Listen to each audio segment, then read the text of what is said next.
বন্ধুরা, ছোট বড় সবারই ডিম কার না ভালো লাগে। বিশেষ করে বাড়িতে যদি বাচ্চা থাকে তাদের তো সব থেকে পছন্দের খাবারটিই হয় ডিম।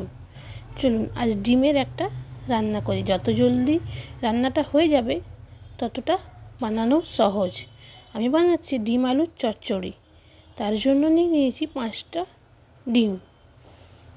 এবার নিয়েছি সরু সরু করে কাটা আলু ভাজা যেরকম আমরা আলু কেটে থাকি সেই রকম সরু সরু পাতলা পাতলা করে কেটে নিয়েছি।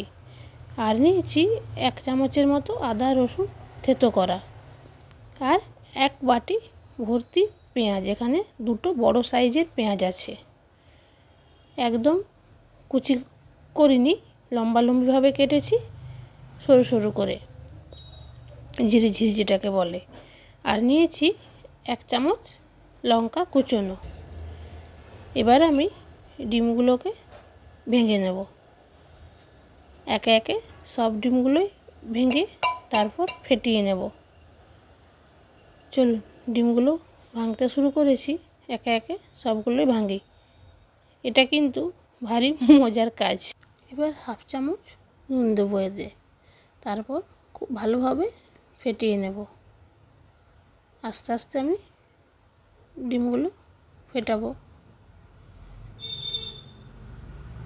জায়গাটা মনে হচ্ছে একটু ছোট হয়ে গেছে, অন্য জায়গায় চেঞ্জ করে তারপর ভালোভাবে ফেটিয়ে নিই। চল এবার একটু তেল দিয়ে দেবো কড়াইয়ে, 1 চামচের মতো। এই রান্নাটা করতে কিন্তু 3 চামচের মতো তেল লাগে। 1 চামচ আলু ভাজতে, 1 চামচ ডিম ভাজতে, আর 1 চামচ পেঁয়াজ ভাজতে। এবার সরু সরু করে কেটে রাখা আলুগুলো এর মধ্যে দিয়ে দিলাম। একটু নুন আর একটু হলুদ দিয়ে ঢাকা দিয়ে এটাকে আমি ভেজে নেব, যাতে আলুগুলো সেদ্ধ হয়ে যায়, আবার খুব ভালোভাবে ভাজাও হয়ে যায়। তারপর এই ঢাকা দিয়ে দিলাম, আলুগুলোকে লাল লাল করে ভেজে তুলে নেব। আলুগুলো ভাজা হয়ে গেছে, তুলে রেখে নিই। ওই কড়াইয়ে একটু তেল দিয়ে এবার ডিমটা ভুজিয়া বানিয়ে নেব। একদম ডিমটা আমি ঝোড়া ঝোড়া করে ভাজবো, এরকম গোটা রাখবো না। তাই এবার এভাবে নেড়ে নেড়ে ওটাকে ভেঙে দেব।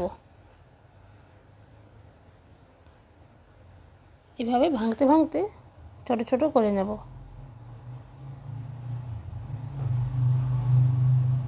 এভাবে খুশনি দিয়ে ভেঙে নেব।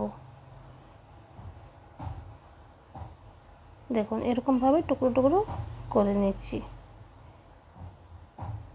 বড় আমি রাখবো না, সবগুলো ছোট ছোট করে নেব, আর এভাবে ভেজেও নেব।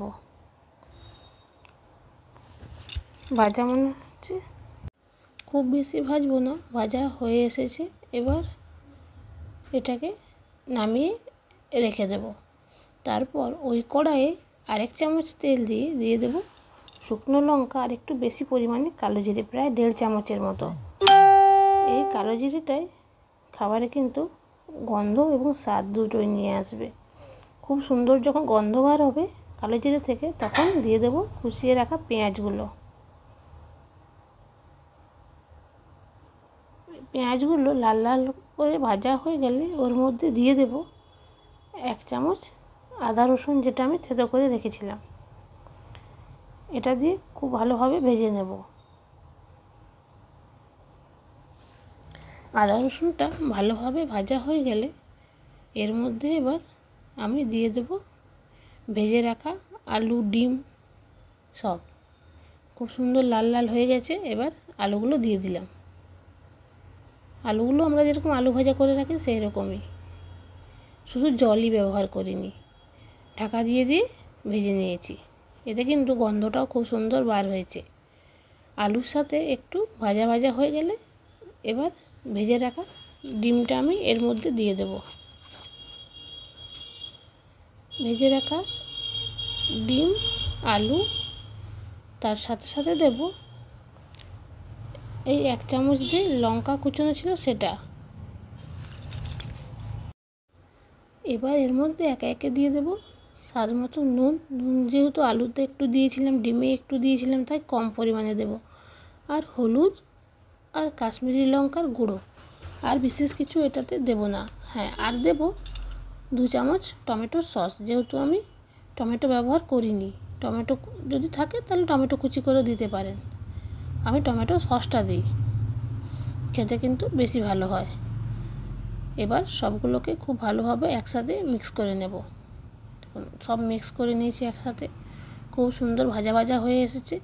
এরপর একদম অল্প হাফ কাপের মতো এতে জল দেব, যাতে সব মশলাগুলো এর মধ্যে খুব ভালোভাবে যায় ভেতরে। এবার ঢাকা দিয়ে দেব।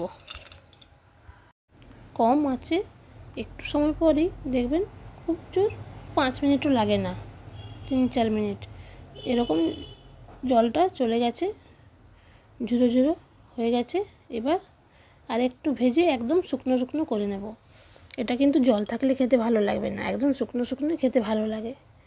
এটি রুটির সাথে খেতে কিন্তু দারুণ লাগে। আমি প্রায় জলখাবারে রুটির সাথে এটা বানিয়ে থাকি, দারুণ লাগে খেতে। আর বাচ্চাদের এটি খুবই পছন্দের খাবার, আমার ছেলের তো খুব পছন্দের।